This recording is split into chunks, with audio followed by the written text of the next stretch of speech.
अंधु का तब हम पजियार बने धर्मराज से मतलब सुन कहा है बाबा अंधु के बुढ़िया मार अच्छा दी गए मुकाम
अंधु के माँ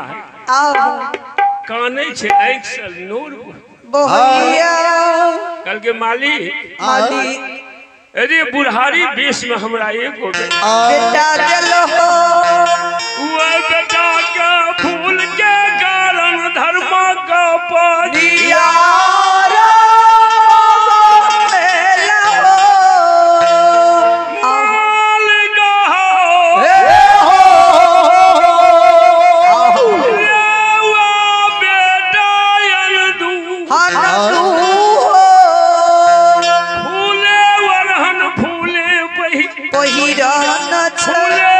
दुनिया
धर्मराज बाबा बाबा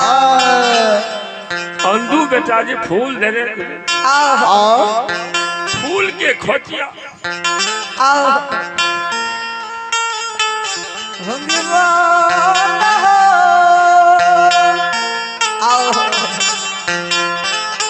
बेटा फूल के खोचिया तहसील के मकमा में गुजर काट रही है अंधू के जय छो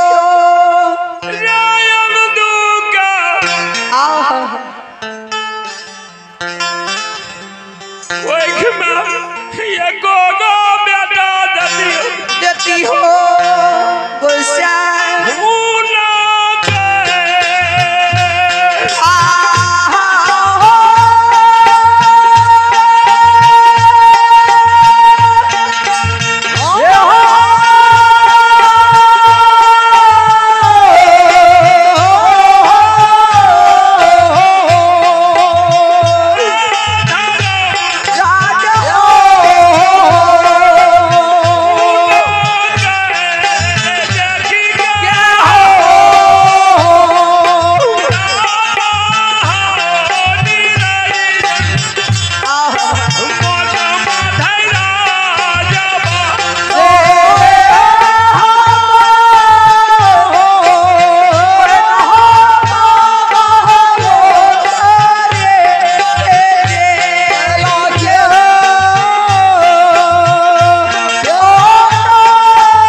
दिल में भैरा मालिक है देख के दिल में गोदी काग खेला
अरे नीति जी हिंदू मकमा में सभा लगावई रहे कहते हरि नाम गाओ गावई रहे जब यार दसिया के डलिया या हो सो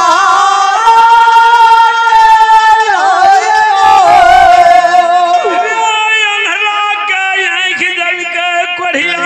ये गया जल के निर्धन का धन दल के बहिरा के कान जल गई बाजी का भूत दल के मरछ नीके कोए